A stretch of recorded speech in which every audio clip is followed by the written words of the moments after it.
व्हिडिओमध्ये आपण पाहणार आहोत प्रॅक्टिस सेट 1.1 सराव संच 1.1 या अगोदरच्या व्हिडिओमध्ये 4 प्रॉपर्टी आपण पाहिलेले आहेत, 4 गुणधर्म बघितलेले आहेत. कोणते गुणधर्म?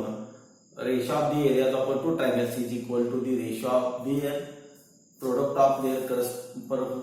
Of their bases and corresponding heights. म्हणजे दोन त्रिकोणांच्या क्षेत्रफळाचं गुणोत्तर हे त्याच्या संगत पाया आणि उंची यांच्या गुणाकाराच्या गुणोत्तरा इतका असतं. हा पहिला गुणधर्म बघितला.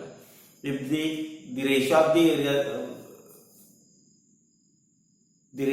areas of two triangles having common base or equal base is equal to ratio of their corresponding heights.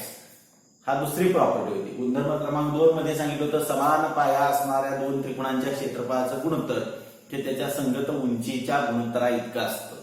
तिसरा प्रॉपर्टी बघितली होती the ratio of the areas of two triangles having equal heights is equal to the ratio of their corresponding bases.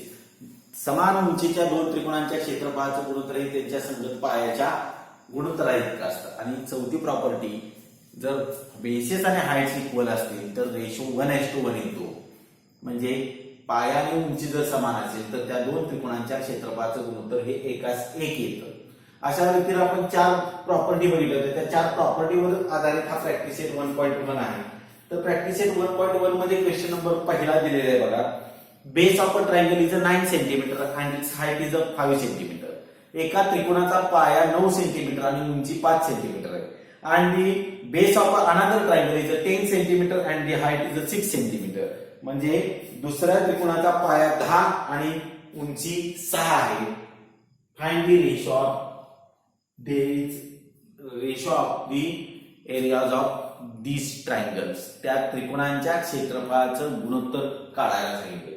आपण आता मी प्रश्न लिहित नाही बाबा, प्रश्न तुमच्या पुस्तकामध्ये आहे. आपण इथं आन्सर मध्ये म्हणूया की पहिला ट्रायंगल आहे, त्याचा बेस आहे B1 बरोबर 9 दिलेला आहे तुम्हाला. त्याची हाईट दिलेली H1 बरोबर 5 आणि त्याचा एरिया आहे तो A1. एरिया काय आहे? A1. दुसरा ट्रायंगल आहे, त्याचा बेस B2 दिलाय तो 10 दिलेला आहे.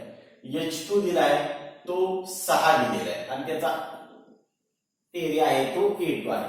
आता ह्याचा एरियाचा रेशो काढायचा आहे. म्हणजे A1/A2 हे आपणाला शोधायचं आहे. काय आहे बरोबर आहे. सो A1/A2 इक्वल टू, आता इथं ट्रायंगलची नावं दिलेली नाही म्हणून मी ट्रायंगलची नावं न वापरता हे वापरलेले. आता A1 त्याचा बेस कोणता आहे? B1 into H1. म्हणजे प्रॉपर्टी क्रमांक 1 आली की तर बेसिस इक्वल नाही, म्हणजे पाया समान नाही, हाईट इक्वल नाही, उंची समान नाही, मग त्या दोघांचाही गुणाकार घ्यावा लागेल. म्हणजे B1 गुणिले H1 भागिले B2 गुणिले H2.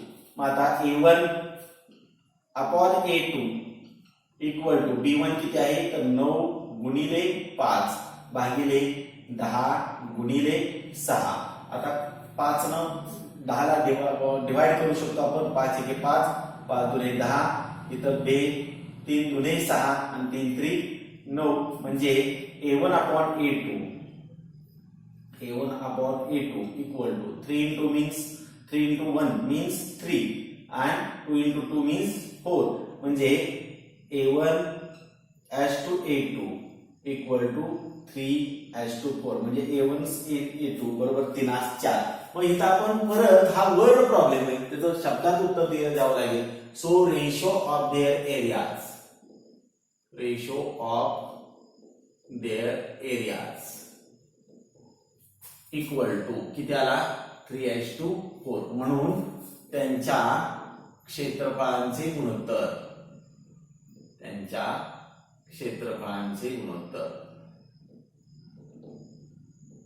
किती आलं? बरोबर किती आलं? 3:4. 3:4 आलं. बरोबर आहे. अशा रीतीने तुम्ही क्वेश्चन नंबर 1 सॉल्व्ह करू शकता. आता आपण पुढचा क्वेश्चन बघणार आहे. तो क्वेश्चन नंबर 2 आहे आणि या क्वेश्चन नंबर 2 मध्ये तुम्हाला डायग्राम दिलेली आहे. मी आता इथं डायग्राम काढतो. काय सांगितलं? In figure BC perpendicular to AB. BC हा AB ला परपेंडिक्युलर आहे. BC कुणाला परपेंडिक्युलर आहे? AB ला परपेंडिक्युलर आहे. And AD is also perpendicular to AB, म्हणजे बीसी हा एबी ला लंब आहे. बीसी क्वेश्चन नंबर 2 आहे. बीसी हा एबी ला लंब आहे. ही एबी आहे, हे बीसी एबी ला लंब आहे आणि दुसरं एडी सुद्धा लंब आहे. बघा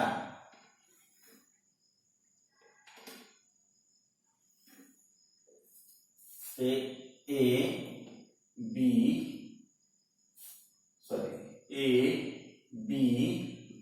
सी हा लंब आहे, म्हणजे इथं परपेंडिक्युलर आहे. इथं सुद्धा हा परपेंडिक्युलर आहे आणि दुसरा इथं डी पॉइंट आहे. आता बीसी इक्वल टू 4 दिलेले आहे. बीसी 4 दिलेले आहे आणि एडी दिलेले आहे तो ते 6 दिलेले आहे. तर त्यांनी सांगितलंय they find area of triangle ABC upon area of triangle ADB. तर त्रिकोण एबीसी छेद त्रिकोण एडीबी हे काढायला सांगितलंय बघा. आता बारकाईने विचार करा, एबीसी हा कसला ट्रायंगल तयार झाला? बरोबर आहे, राईट अँगल ट्रायंगल आहे, काटकोन त्रिकोण आहे. काटकोन त्रिकोणामध्ये त्याची एक बाजू ही पाय असते, बेस असते, म्हणजे एबी हा बेस असणार आहे आणि बीसी ही काय आहे? हाईट आहे, उंची आहे. बरोबर आहे. तसाच एडीबी हा सुद्धा राईट अँगल ट्रायंगल म्हणजे काटकोन त्रिकोण आहे. यामध्ये एबी हा त्याचा बेस आहे आणि एडी ही त्याची काय आहे?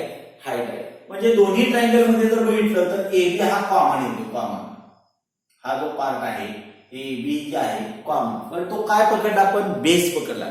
बेसेस कॉमन असतील, पाया समान एक असेल तर रेशो पुन्हा इतका येतो. बघा बेसेस आणि हाईट्स डिफरंट असतील, वेगवेगळे असतील, पाया आणि उंची वेगवेगळी असेल तर काय असतं? पाया आणि उंचीच्या गुणाकाराच्या गुणोत्तरा इतकं असतं. Ratio of area of two triangles is equal to product of bases and corresponding heights, म्हणजे त्यांच्या संगत पाया आणि उंचीच्या गुणाकाराच्या गुणोत्तरा येतात. आता इथं बेसेस इक्वल आहे, बेसेस इक्वल असतील, पाया इक्वल असेल तर पुन्हा इतका रेशो हाईट इतका असतो. बरोबर आहे. पाया समान, उंची इतका रेशो. बरोबर आहे. आता परत उलट बघ, उंची समान, पाया इतका रेशो, दोन्ही समान, एक असेल गुणोत्तर. हे 4 मुद्दे फक्त लक्षात ठेवावे लागतील. आता इथं सोडवायचं कसं?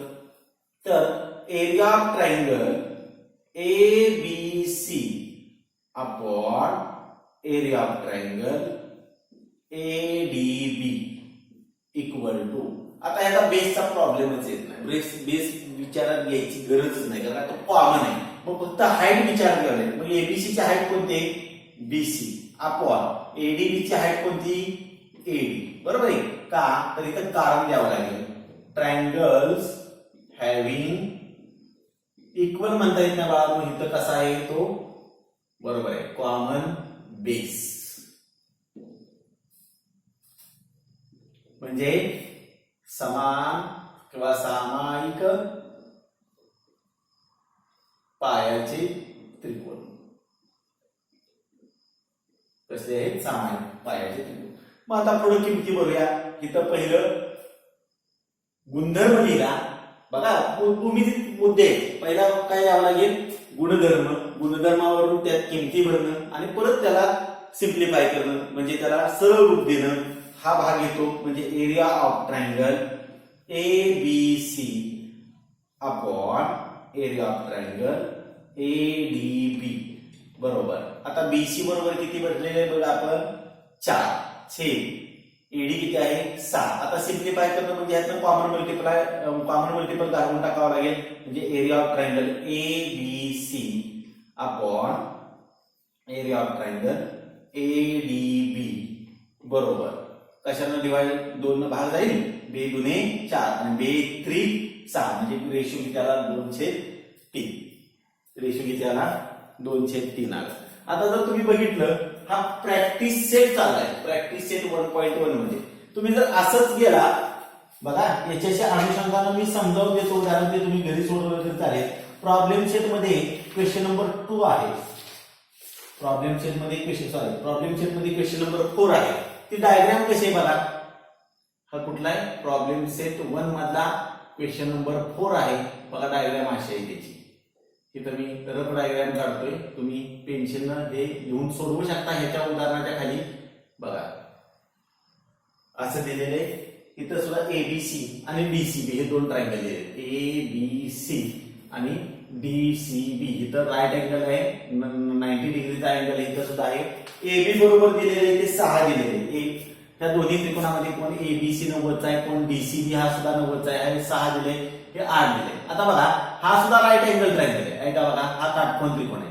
त्या काटकोन त्रिकोणाचा पाया आहे BC आणि हाईट आली AB, उंची कोणती आली AB. आता इथं DCB याही त्रिकोणाचा जर पाया बघितला तर पाया जो आहे तो BC आहे आणि हाईट कोणती आहे याची BC, उंची कोणती आहे BC. म्हणजे इथं सुद्धा ट्रायंगल्स हॅव्हिंग कॉमन बेसिस आहे. मग आता हे असं सोडवलं तसं सोडवावं लागेल तुम्हाला. कसं, area of triangle ABC upon area of triangle DCB काय इक्वल आहे, यांचा काय कॉमन आहे, बेस कॉमन आहे. पुन्हा एक रेशो येणार आहे हाईट इतका, हिची हाईट काय आली AB आणि याची DC, AB अपॉन BC. कारण ट्रायंगल्स हॅव्हिंग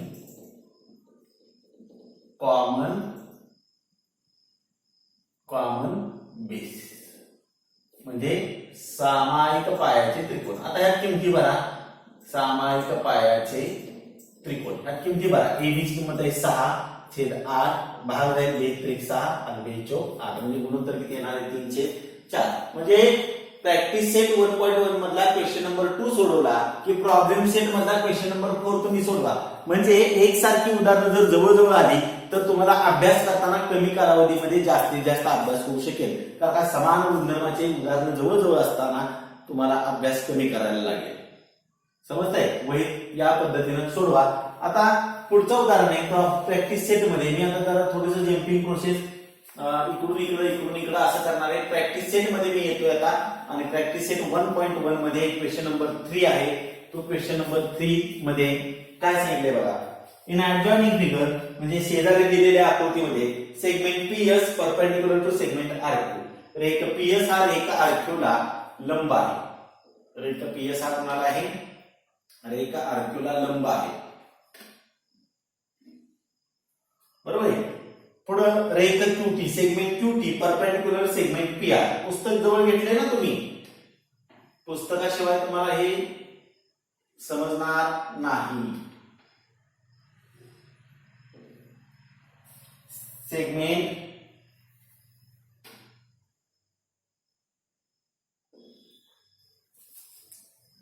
मी जरा डायग्राम काढतो बाळांनो, थोडासा अवधी माझ्याकडे पाहिजे.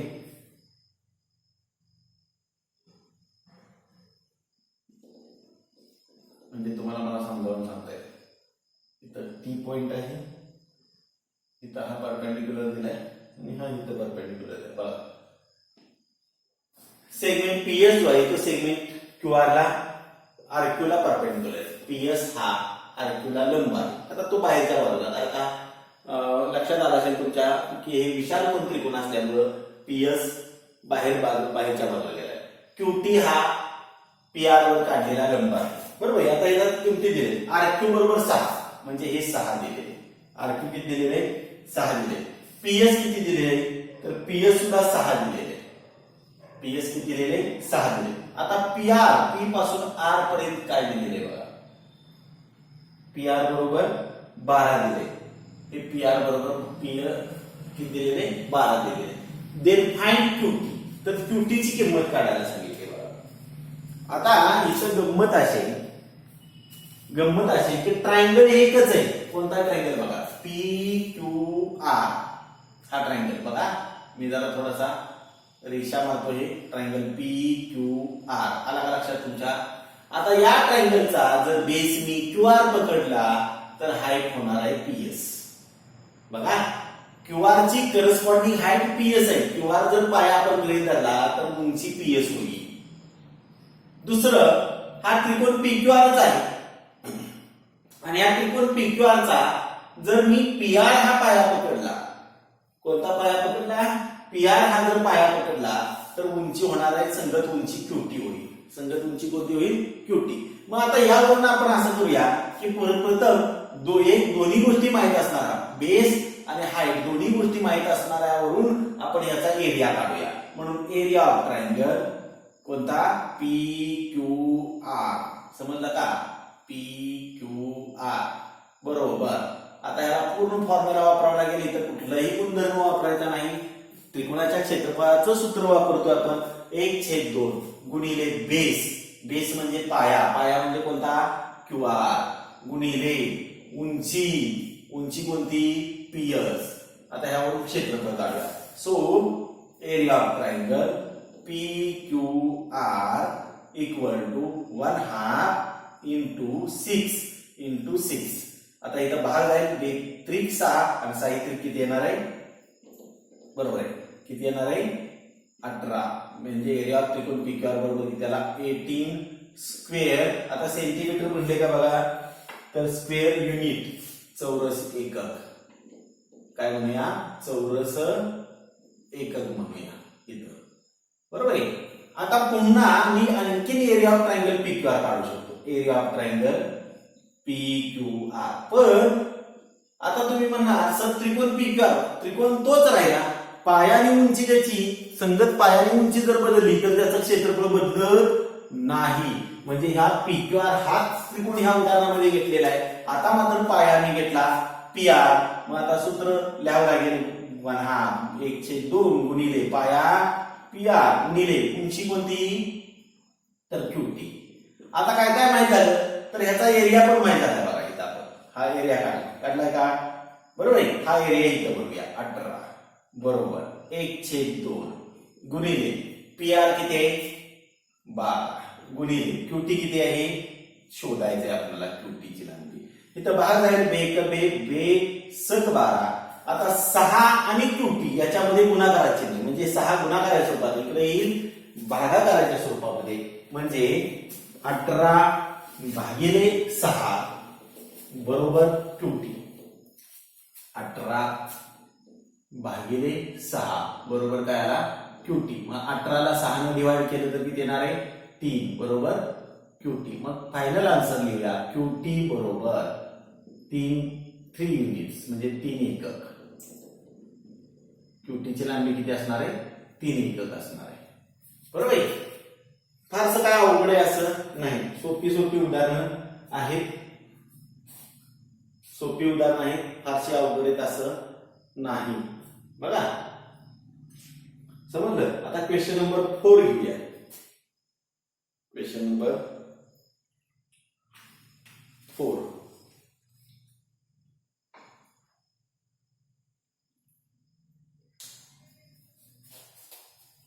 आता क्वेश्चन नंबर 4 ची डायग्राम मी काढतो. प्रॅक्टिस सेट 1.1 मधलाच क्वेश्चन नंबर 4 घेतो मी.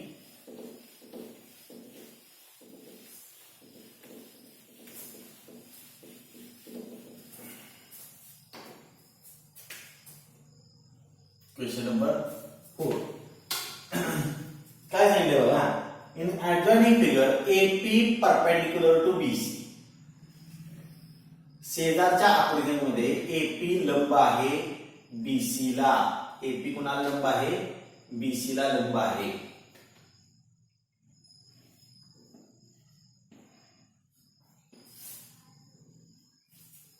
AP लंब आहे BC ला.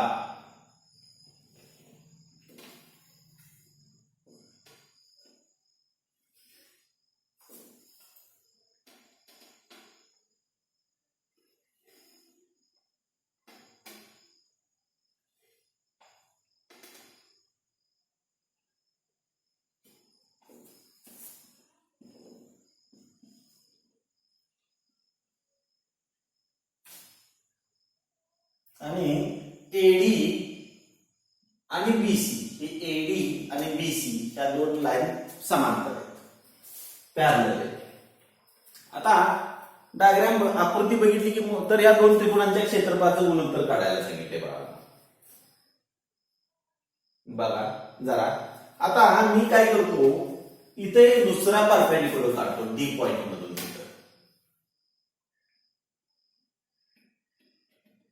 हे बदल केला म्हणून मी डॉट लाईन काढली, DM हा परपेंडिक्युलर काढला. आता ह्या दोन लाईन पॅरलल आहेत. मग आपण असं म्हणू शकतो बघा उत्तरामध्ये, इन फिगर आकृतीमध्ये काय म्हणूया तर तर एडी पॅरलल आहे बीसी ला, एडी हे बीसी ला समांतर आहे, बरोबर आहे. म्हणून एपी बरोबर डीएम असणार आहे. दोन समांतर रेषांमध्ये जे लंबांतर असतं, परपेंडिक्युलर डिस्टन्स असतं, हे दोन पॅरलल लाईन आहेत, एडी आणि बीसी या दोन लाईन पॅरलल आहेत. तर त्यांच्यातला असणारं परपेंडिक्युलर डिस्टन्स म्हणजे लंबांतर आहे ते दोन्ही समान असणार आहे. याला क्रमांक 1 देऊया. क्रमांक किती दिला? 1 दिला. आता इथं दोन ट्रायंगलचा एरियाचा रेशो काढायला सांगितलाय. कुठल्या दोन ट्रायंगलचा? Area of triangle A B C. सापडला का बघा? A B C. हा, आता मला सांगा एबीसी या ट्रायंगलचा बेस कोणता आला? पाया. बरोबर आहे. कोणता पाया आला? बीसी हा पाया आला. बी पासून सी पर्यंत. तर हा ए बी सी हा त्रिकोण आहे, बरोबर आहे. मग त्याची उंची कोणती आली? एपी. आता दुसरा त्रिकोण आहे डीसीबी किंवा बीसीडी हा म्हणजे त्याचा पाया सुद्धा कोणता आला बघा? बीसी. म्हणजे या दोन्ही त्रिकोणांचे पाया कसे आहेत? कॉमन आहे, बरोबर आहे. कसा आहे? बेस कसा आहे त्याचा? कॉमन आहे. कोणता बेस कॉमन आहे? सामायिक पाया कोणता आहे? बीसी हा बेस कॉमन आहे, पाया सामायिक आहे, बरोबर आहे. आणि उंची कोणती आहे? डीएम आहे. मग आपल्याला माहिती आहे जर bases are common then the ratio of the areas of two triangles is equal to ratio of their corresponding heights. बरोबर आहे. जर दोन त्रिकोणांचे पाया समान असतील तर त्या दोन त्रिकोणांच्या क्षेत्रफळाचं गुणोत्तर हे त्याच्या संगत उंचीच्या गुणोत्तरा इतकं असतं. म्हणजे area of triangle ABC upon area of triangle BCD equal to, बरोबर. आता बघा एबीसीचा पाया आहे बीसी आणि बीसीडीचा पाया सुद्धा आहे कोणता? बीसीचा आहे. म्हणजे बीसी हा पाया कसा आहे? त्यांच्या सगळ्यामध्ये सामायिक आहे. मग पुन्हा इतक्या रेशो असणार. पाया समान असेल तर उंची इतका. मग उंची कोणती याची? एपी चे ह्याची उंची कोणती आपण घेतली? डीएम, बरोबर आहे. का? ट्रायंगल्स हॅव्हिंग कॉमन बेसिस, सामायिक पायाचे काय हे त्रिकोण आहे, बरोबर आहे. पण एपी आणि डीएम कसं आहे? हो, समान आहे. म्हणजे इथं आपण असं म्हणू शकतो area of triangle ABC upon area of triangle BCD बरोबर एपी अपॉन एपी. का? तर हे फ्रॉम 1 म्हणूया, 1 वरून. 1 मध्ये दोन्ही समान म्हणले आपण, बरोबर आहे. एपी ला एपी कॅन्सल झालं म्हणजे एरिया ऑफ ट्रायंगल एबीसी चे एरिया ऑफ ट्रायंगल बीसीडी बरोबर किती आलं गुणोत्तर? 1/1. बरोबर आहे. भागाकाराचं वेळ गेलं म्हणजे गुणोत्तर किती असणार आहे? 1/1. अशा रीतीने तुम्ही क्वेश्चन नंबर 4 सॉल्व्ह करू शकता. आता पुढचा क्वेश्चन आहे क्वेश्चन नंबर 5. क्वेश्चन नंबर 5 जो आहे तो क्वेश्चन नंबर 5 बघूया. मला डायग्राम काढायला वेळ द्या जरा. डायग्राम शिवाय भूमिती शिकवू शकत. बरोबर आहे. वाक्य पूर्ण केलं. थँक्यू.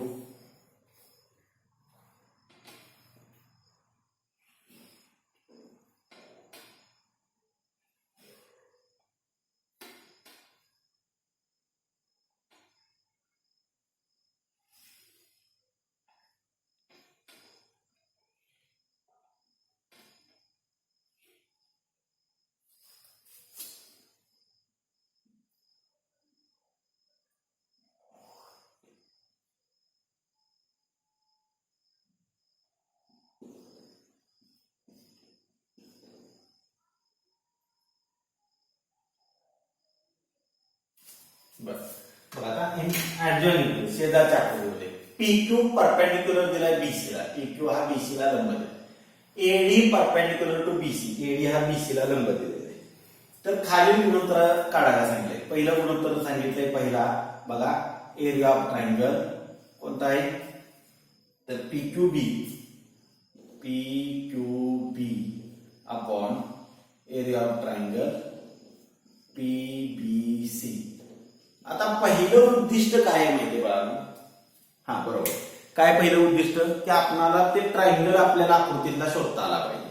मग आता कुठला ट्रायंगल आहे बघा? पी क्यू बी. पी क्यू बी हे जाड दर्शक आहे बघा. सापडला का? चला ठीक आहे. आता ह्याचा बेस कोणता आहे? बेस आहे बी क्यू इंटू हाईट कोणती आहे बघा? P Q. बरोबर आहे. हा पहिला त्रिकोण घेतला, पी क्यू बी घेतला. बरोबर आहे. इथं लिहूया चालेल. ठीक आहे. इथं बी क्यू गुणिले पी क्यू छेद. आता दुसरा त्रिकोण आहे पी बी सी आहे का बघा? हा त्रिकोण पी बी सी हा त्रिकोण सापडला. चला त्याचा बेस कोणता आहे बघा? बी सी इंटू हाईट ह्याची सुद्धा कोणती झाली बघा? पीबीसी ची हाईट. त्या एडीचा संबंधच नाही, ए बिंदू दिलेला नाही या नावामध्ये कुठेही आलाय का? त्याच्यामुळे संबंधच नाही. पीबीसी या त्रिकोणाच्या उंची पी क्यू म्हणजे यात समान काहीतरी आहे बघा. हा बेस आहे आणि ही हाईट आहे. काय समान आलं त्यांचं? म्हणजे हे हाईट का समान आहे ते काढूनच टाकूया, लिहायलाच नको. मग आणि याचं कारण देऊन टाकूया. कारण काय? ट्रायंगल्स हॅव्हिंग कॉमन म्हणायचं नाही, इक्वल हाईट्स म्हणजे काय? समान उंचीचे त्रिकोण आहेत. कसे? समान उंचीचे त्रिकोण. कोणती उंची समान आहे यामध्ये? उंची कोणती समान आहे बाळांनो? बरोबर आहे. कुठली उंची? पी क्यू ही उंची समान आहे. कळलं मी कसं उत्तर शोधलं ते? आता दुसरं आहे area of triangle PBC. Area of triangle PBC upon area of triangle ABC. सापडला का बघा? पीबीसी. पीबीसी सापडला ना? पीबीसी सापडला. मी पेन परत फिरवतोय बघा. पीबीसी हा त्रिकोण. त्याचा बेस कोणता आहे बघा? बीसी. हाईट कोणती आहे बघा? पी क्यू अपॉन झालं एबीसी हा त्रिकोण. एबीसी हा त्रिकोण सापडला का? बरोबर आहे. आता एबीसी या त्रिकोणाचा बेस कोणता आहे?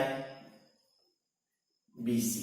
आणि हाईट कोणती बघा? एबीसी या त्रिकोणाची हाईट ही हाईट आली, ही उंची आली कोणती? एबी. आता पहिला बेस आहे, दुसरी हाईट आहे. पहिला बेस आहे, दुसरी हाईट आहे. यात समान काय आहे? बरोबर आहे. म्हणजे हे बीसी निघून जाईल, हे लिहायलाच नको. मग काय रेशो आला? P Q upon AD. आणि इथं कारण काय लिहूया? Triangles having. आता बेस कॉमन असू शकतो, कॉमन बेस. कॉमन म्हणजे सामायिक पायाचे त्रिकोण. सामायिक पायाचे त्रिकोण. अवघड वाटते काय? आता तिसरा भाग दिले. काय सांगितलंय? Area of triangle ABC. Area of triangle ABC upon area of triangle ADC. बघा आता एबीसी सापडला असेल समान. एबीसी. हा आता ह्या ट्रायंगलचा बेस कोणता आहे? बीसी इंटू हाईट कोणती आहे? AD upon. आता दुसरा ट्रायंगल दिला एडीसी. हा त्रिकोण दिल्यावर एडीसी हा राईट अँगल ट्रायंगल. ह्याचा बेस कोणता आला? डीसी गुणिले हाईट कोणती आली? एडी. आता इथं बघा काय समान दिसतंय? ते समान आहे ते लिहायलाच नको, ते गेलं म्हणायचं. आणि त्याचं कारण देऊया. कारण काय? Triangles having equal. काय इक्वल आहे त्यांचं? हाईट. म्हणजे समान उंचीचे त्रिकोण आहे. समान उंचीचे त्रिकोण. बरोबर आहे. अशा रीतीने तुम्ही तिसरा लिहू शकाल. आता चौथा आहे एडीसी अपॉन पीक्यूसी. चौथा यातला उपप्रश्न आहे. Area of triangle ADC upon area of triangle PQC. Area of triangle ABC upon area of triangle PQC. बघा ADC सापडला. ADC असा ट्रायंगल आहे बघा. हा इथं मी कच्ची आकृती काढतो. ADC. आता सांगा ह्याचा बेस कोणता आहे? बरोबर आहे, DC इंटू हाईट कोणते? AD. म्हणजे त्याचा पाया DC आहे आणि उंची AD आहे. आता दुसरा ट्रायंगल त्रिकोण सांगितला PQC. बघा हा आहे हा. मग ह्याचा पाया कोणता आहे बघा? QC आणि उंची कोणते? PQ. आता यामध्ये त्या गुणाकारामध्ये सामाय काय आलं का? नाही. म्हणजे रेशो काय झाला? DC गुणिले AD अपॉन QC गुणिले PQ. हा चौथ्या प्रश्नाचं उत्तर आहे. ह्याला कारण देता येणार नाही कारण का पाया समान नाही, उंची समान नाही. मग पाया आणि उंचीच्या गुणाकाराच्या गुणोत्तर आहेत का असं. अशा रीतीने तुम्ही हा क्वेश्चन नंबर 5 सॉल्व्ह करू शकता. प्रॉब्लेम सेट मधला तुमचा चौथा प्रश्न आहे तोही सॉल्व्ह करू शकता. आता तदनंतर प्रॉब्लेम सेट मध्ये काही उदाहरण आहेत. प्रॉब्लेम सेट मधली उदाहरणं बघूया आपण. आता प्रॅक्टिस सेट मधले क्वेश्चन संपलेले. आता प्रॉब्लेम सेट कडे जाऊया. एकदाच हे सगळी उदाहरणं घेऊन ठेवूया म्हणजे तुम्ही एक दिवस लिहित नाही तुम्ही बघा.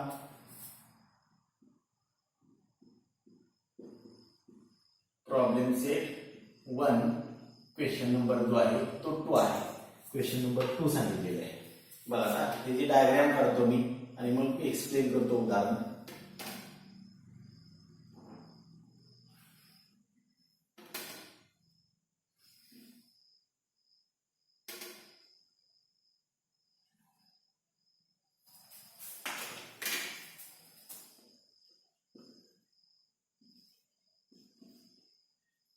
बघा आता काय झाले? इन ट्रायंगल ABC त्रिकोण ABC मध्ये B' D' C हे तीन बिंदू एक रेषेत दिले, कोलिनियर दिलेले.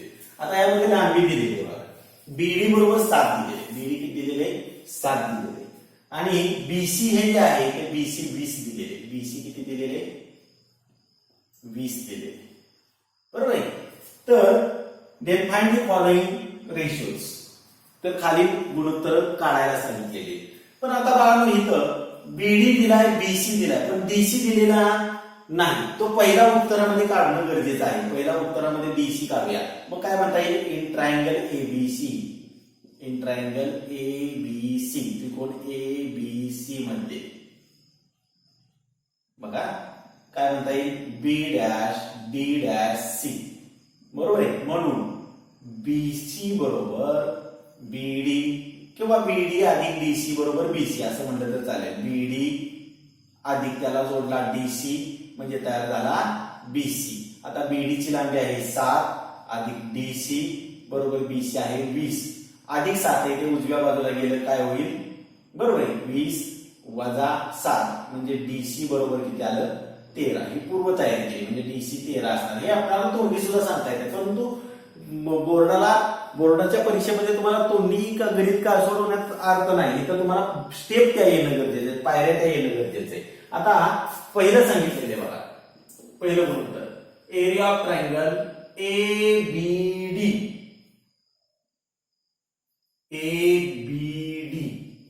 Upon area of triangle ADC. बघा बघूया. ABD आणि दुसरा त्रिकोण आहे ADC. आता बघा शक्यतो आपण हॉरिझॉन्टल लाईन म्हणजे आडवी रेषा आहे ती पाया समजत असतो कारण इथं हाईट दिलेली नाही म्हणून आपण ते ज्याची माप माहिती आहे ना तो हॉरिझॉन्टल लाईन आहे ते आपण पाया समजूया. मग ABD चा पाया समजला मी BD. कोणता पाया समजला? BD हा गृहीत धरला.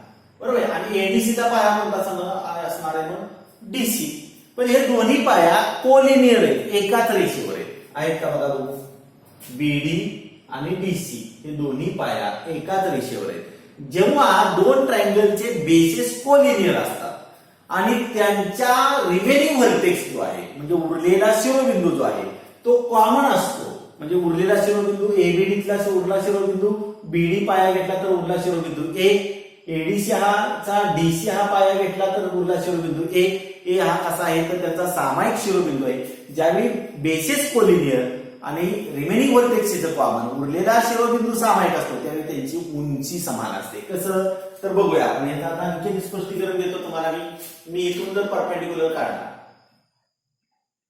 हा समजा इथं हे 7 निघाले, तो इथं एम घेतला, तर मला सांगा एबीडीची हाईट कोणती झाली? एम. का? हा ऍक्टोटँगल ट्रायंगल आहे, लघुकोन त्रिकोण आहे आणि आपल्याला माहिती आहे लघुकोन त्रिकोणामध्ये उंची त्रिकोणाच्या अंतर्भागात येते. एबीडी या त्रिकोणाच्या अंतर्भागात आहे, बरोबर आहे. आता एडीसी हा त्रिकोण घ्या. एडीसी या त्रिकोणाचा सुद्धा जर विचार केला तर तो ऑब्ट्यूस अँगल ट्रायंगल आहे, म्हणजे विशाल कोन त्रिकोण आहे. विशाल कोन त्रिकोणाची उंची जी असते ती उंची त्रिकोणाच्या बाह्य भागात येते. कुठे येते? त्रिकोणाच्या, म्हणजे एम हीच उंची असणार आहे. म्हणजे ह्या दोन्ही त्रिकोणांचा, कुठल्या दोन त्रिकोणांचा? एबीडी आणि एडीसी या दोन्ही त्रिकोणांच्या हाईट्स जे आहे म्हणजे उंची जे आहे ते इक्वल आहे. तसे आहे इक्वल, म्हणजे कॉमनच आहे. पण कॉमन हाईट हा शब्द जरा सामायिक उंची, अक्षय आणि अभयची उंची सामायिक आहे असं म्हणणं बरोबर वाटत नाही. समान आहे असं म्हणलं तर बरं वाटतं. म्हणून त्या दोन्ही त्रिकोणांची उंची कशी आहे? समान आहे. उंची समान असेल तर दोन त्रिकोणांच्या क्षेत्रफळाचं गुणोत्तर जे असतं ते गुणोत्तर पुन्हा इतकं येतं. उंची समान असेल तर पायाच्या गुणोत्तरा इतकं. मग एबीडी हा जो त्रिकोण आहे त्या त्रिकोणाचा पाया जो आहे तो बीडी आहे. एबीडीचा पाया कोणता आहे? बीडी. आणि एडीसी या त्रिकोणाचा जर पाया विचार केला तर कोणता आहे? डीसी. आणि ह्याला कारण म्हणूया ट्रायंगल्स हॅव्हिंग, बरोबर आहे, काय आहे? इक्वल. काय इक्वल आपण म्हटलं होतं? Equal heights. इक्वल हाईट्स म्हणजे समान उंचीचे त्रिकोण. समान उंचीचे त्रिकोण आहेत, बरोबर आहे. मग आता यामध्ये किमती पहा. Area of triangle ABD upon area of triangle ADC बरोबर. बीडी ची लांबी किती आहे? इथं 7 आणि डीसी ची लांबी किती आहे? 13. म्हणजे रेशो किती आला? 7/13. 7/13 हा गुणोत्तर येणार आहे त्याचं. दुसरं आहे एरिया ऑफ ट्रायंगल. कोणता विचारला बघा? ABD upon area of triangle ABC. आता बघूया एबीडी त्याचा पाया कोणता? बीडी. एबीसी या त्रिकोणाचा पाया बीसी. आता पुन्हा बीडी आणि बीसी हे एक रेषे आले, म्हणजे पाया एक रेषे आहे. उरलेला शिरोबिंदू ए जो आहे तो सामायिक आहे. याचा अर्थ यांची सुद्धा उंची कशी असणार आहे? बरोबर आहे, समान असणार आहे. उंची समान असेल तर गुणोत्तर पुन्हा इतके असतं. उंची समान असेल तर पाया इतकं. मग एबीडीचा पाया कोणता आहे? बीडी अपॉन एबीसीचा पाया कोणता आहे? बीसी. कारण काय? तेच ट्रायंगल्स हॅव्हिंग इक्वल हाईट. आता तुम्ही असं करू नका, तुम्ही लिहा. मी वेळ वाचवण्यासाठी तसं करतोय, बरोबर आहे. मग परत तुम्ही म्हणू शकता area of triangle ABD upon area of triangle ABC बरोबर. बीडी ची लेंथ किती बघा? एडी 7 आहे. बीसी किती आहे बघा? बीसी 20 आहे. म्हणजे किती आला गुणोत्तर? 7/20. आता तिसरं सांगितलं. आता तिसऱ्यामध्ये काय सांगितलंय बघा? Area of triangle ADC. Area of triangle ADC upon area of triangle ABC. Area of triangle ADC upon area of triangle ABC. आता बघा एडीसी ह्या त्रिकोणाचा पाया कोणता आहे? बरोबर आहे, डीसी. आणि एबीसीचा पाया कोणता आहे? बीसी. म्हणजे एडीसीचा पाया डीसी आणि एबीसीचा पाया बीसी हे दोन्ही पाया एक रेषा आहेत. उरलेला बिंदू ए जो आहे तो त्यांचा सामायिक आहे. याचा अर्थ त्यांची उंची समान असणार आहे. मी उंचीचा वापरच करत नाही, मी फक्त इथं दाखवले नॉमिनल तुम्हाला समजण्यासाठी, त्याची गरज नाही. ऍक्च्युली तुम्हाला जर सराव झाला तर तुम्ही लगेच ओळखू शकाल एडीसीचा पाया डीसी आणि एबीसीचा पाया बीसी हे दोन्ही पाया जे आहेत ते एक रेषे आहेत. बरोबर आहे. आणि उरलेला शिरोबिंदू जो सामायिक आहे त्याच्यामुळं त्यांची उंची समान असणार आहे.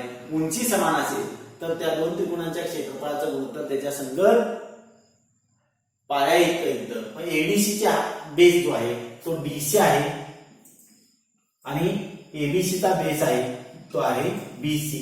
का तर कारण पुन्हा तेच ट्रायंगल्स हॅव्हिंग इक्वल हाईट, समान उंचीचे त्रिकोण म्हणजे area of triangle ADC upon area of triangle ABC बरोबर किती येणार आहे. डीसी ची लांबी किती आहे 13 आणि छेद बीसी ची लांबी आहे 20 म्हणजे 13/20.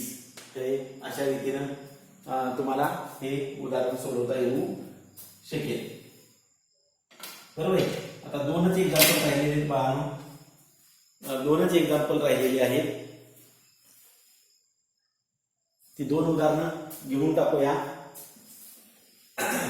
क्वेश्चन नंबर जो आहे तो क्वेश्चन नंबर 5 आहे प्रॉब्लेम सेट मधला. म्हणजे हा पुस्तकातला तुमच्या भाग संपेल. बाह्य उदाहरण जर पाहिजे असेल तर बाह्य उदाहरणासाठी दुसरा एक व्हिडिओ निर्माण करावा लागणार आहे आपल्याला बाह्यच्या उदाहरणासाठी. आणि भूमितीमध्ये बाहेरची उदाहरणं घेणं गरजेचं आहे, त्याशिवाय स्किल डेव्हलपमेंट होत नाही. चला ठीक आहे. रेशो बघा काय सांगेल.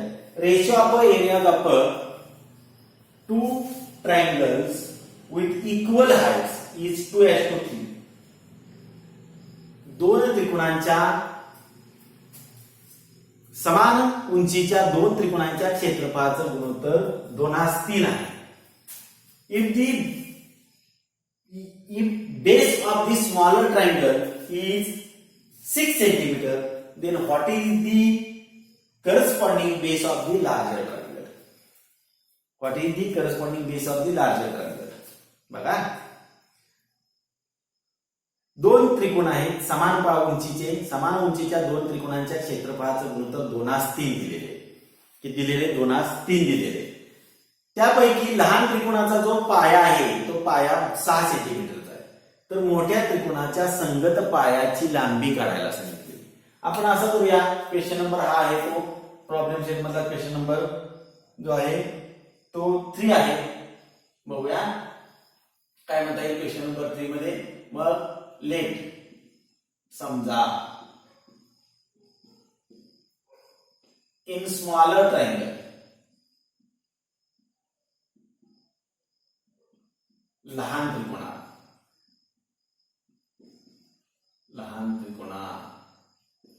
बघा बरोबर त्याचा बेस दिलेला आहे B1. आपण त्याला म्हणूया B1 बरोबर किती आहे 6 सेंटीमीटर. अँड एरिया म्हणजे काय क्षेत्रफळ जे आहे ते आपण म्हणूया A1 म्हणूया. आता हाईट तर इक्वलच आहे त्यामुळे हाईटचा संबंधच येत नाही. इन लार्जर ट्रायंगल मोठ्या त्रिकोणात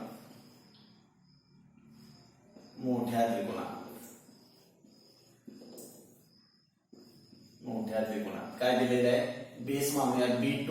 हे शोधायचं आहे आपल्याला. आणि त्याचा एरिया जो आहे क्षेत्रफळ जे आहे ते आपण काय करूया A2 मानूया. आता दिले काय तुम्हाला तर A1:A2 दिलाय. A1:A2 म्हणजे 2:3. आता बाळांनो 6 भाग आहे. लहान त्रिकोण पहिला आहे. मी पहिला लहान त्रिकोण का घेतला कारण का 2 हे लहान आहे. ह्या गुणोत्तरामध्ये 2 लहान आहे 3 मोठे. म्हणजे पहिला त्रिकोण लहान असणार आहे दुसरा त्रिकोण मोठा असणार आहे म्हणून मी पहिला लहान त्रिकोण घेतला. साधा कॉमन सेन्सचा भाग आहे. बरोबर आहे. सो A1/A2 बरोबर. आता हाईट इक्वल आहे म्हणजे बेस इतका रेशो असणार आहे म्हणजे B1/B2. का तर ट्रायंगल्स हॅव्हिंग इक्वल बरोबर इक्वल हाईट्स म्हणजे समान उंचीचे त्रिकोण. हे कसे आहेत समान उंचीचे त्रिकोण. A1:A2 दिलेले किती दिले 2:3 म्हणजे 2/3 बरोबर. B1 दिलेला आहे. B1 किती दिलेला आहे 6/B2 6/B2 बरोबर आहे. तिरका गुणाकार करूया म्हणजे 2 गुणिले B2 कळलं ना. तिरका गुणाकार म्हणजे ह्या 2 ला या B2 न गुणलं बरोबर.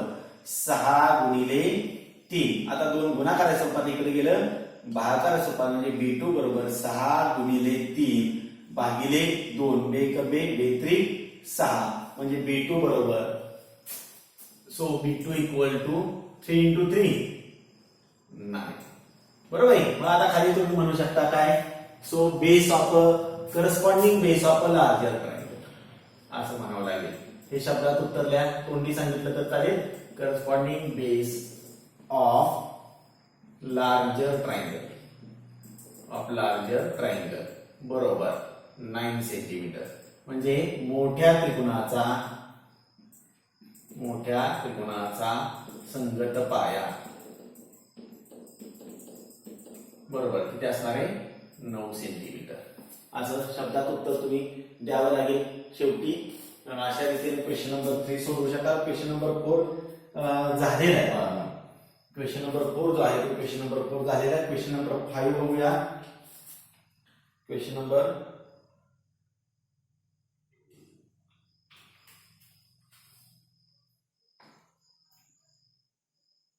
5 आता क्वेश्चन नंबर 3 झाला. क्वेश्चन नंबर 4 तुम्हाला मला समजून दिलेला आहे. आता क्वेश्चन नंबर 5 घेतो.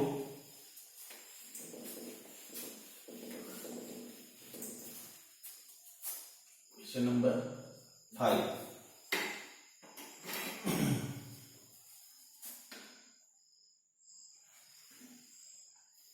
अगोदर डायग्राम काढतो मी बघा.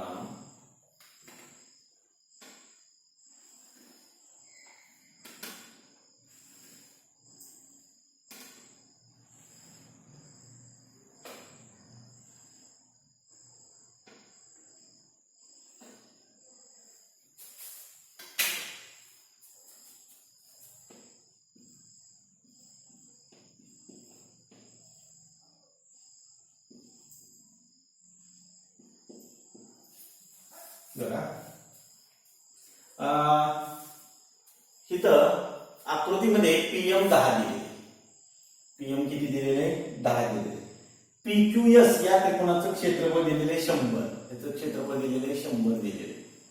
किती दिलेले 100. QRS या त्रिकोणाचं क्षेत्रफळ दिलेले 110. किती दिलेले 110. तर तुम्ही NR ची लांबी काढायची. हे NR ची लांबी RN म्हटलं चालतं NR म्हटलं तरी चालेल. मग आता इथं 2 त्रिकोण आहेत. कुठला त्रिकोण दिलाय बघा PQS चं क्षेत्रफळ दिलंय. आता या PQS या त्रिकोणामध्ये बघा इन फिगर असं म्हणूया आकृतीमध्ये area of a triangle PQS. आता त्रिकोण PQS चं क्षेत्रफळ छेद एरिया ऑफ ट्रायंगल कुठला घेऊया QRS बरोबर. बघूया PQS या ट्रायंगलचा बेस कोणता आहे बघा बरोबर आहे QS गुणिले उंची कोणती आहे बघा उंची PM आहे भागिले QRS मिळाला. त्याचा सुद्धा पाया कोणता आहे बघा QS गुणिले त्याची उंची कोणती येणार. आता इथं समान काय आला पहिला पाया आहे दुसरी उंची आहे म्हणजे काय समान आला पाया. तो पुसूनच टाकूया तो भागच पुसून टाकूया. आणि याला कारण हे शाब्दिक कारण देऊया. ट्रायंगल्स हॅव्हिंग कसला बेस बरोबर आहे कॉमन बेस बरोबर आहे सामायिक पायाचे त्रिकोण बरोबर आहे. म्हणजे इथे दोन्ही त्रिकोणाचा पाया कसा आहे समान आहे. पुन्हा इतका रेशो असणार उंची इतका असणार आहे. आता PQS चा क्षेत्रफळ दिले ते 100 दिले छेद QRS चं क्षेत्रफळ दिले ते 110 दिले बरोबर आहे. PM बरोबर तुम्हाला किती दिले 10 दिले. आता NR काढायचंय आपल्याला. आता किती सोपा भाग आहे. शून्याला हे शून्य घालूया. युनिट प्लेसचं एकक स्थानचं तिरका गुणाकार केला 10 गुणिले NR बरोबर 10 गुणिले 11. आता हे 10 गुणाकार स्वरूपात आहे या बाजूला जाईल बरोबर आहे. भागाकार स्वरूपात म्हणजे NR बरोबर 10 गुणिले 11 भागिले 10. 10 ला 10 गेलं म्हणजे NR किती येणार तुमचं NR बरोबर 11 सेंटीमीटर म्हटले का बघा. म्हणजे NR ची लांबी किती असणार आहे 11 सेंटीमीटर. अशा रीतीने तुम्ही हे प्रॅक्टिस सेट 1.1 मध्ये 5 क्वेश्चन आणि प्रॉब्लेम सेट मधला 2, 3, 4 आणि 5 हे 4 प्रश्न अशा रीतीने तुम्ही हे 9 प्रश्न सोडवू शकाल. जर पहिल्या व्हिडिओ मध्ये तुमचे गुणधर्म जे असतील ते गुणधर्म लिहिलेच पाहिजे. गुणधर्म लिहिल्यानंतर तुम्ही हे उदाहरण जर सोडवून त्याच्या खाली जर ठेवली तर तो एक बंच तयार होईल तुमचा. आता याच्या पुढच्या व्हिडिओमध्ये जे बाहेरची उदाहरणं जी आहेत, जी सोपा भागातले उदाहरणे आहेत, मी तुम्हाला सोपी उदाहरणं जशी आता सोडवली अशा पद्धतीची सोपी उदाहरणं तुम्हाला सरावासाठी मी फोटोच्या माध्यमातून फोटोकॉपीमध्ये तुम्हाला देईन. त्यातली तुम्ही ती उदाहरणं सोडवा आणि जी त्यातली चॅलेंजिंग उदाहरणं तुम्हाला एक सोडवायचं असतं ते चॅलेंजिंग उदाहरणं ती आपण ह्यातली पुढच्या व्हिडिओमध्ये बघूया. आजसाठी धन्यवाद. पुन्हा सांगतोय, चॅनेलला लाईक करा, सबस्क्राईब करा आणि सगळ्यांनी पूर्ण व्हिडिओ पहा आणि पूर्ण अभ्यास करा. कारण शाळा सुरू होईल याची गॅरंटी आता तरी देता येत नाही बाळांनो. कारण तुमचं आयुष्य हे तुमच्या हातात आहे. आम्ही मार्गदर्शन करू कुठल्याही माध्यमातून. तुम्ही त्या मार्गदर्शनाचा लाभ घ्यावा आणि तुमच्या जीवनाचा उत्कर्ष करावा. पुन्हा सांगतो, चॅनेलला लाईक करा, सबस्क्राईब करा आणि आजच्यासाठी धन्यवाद.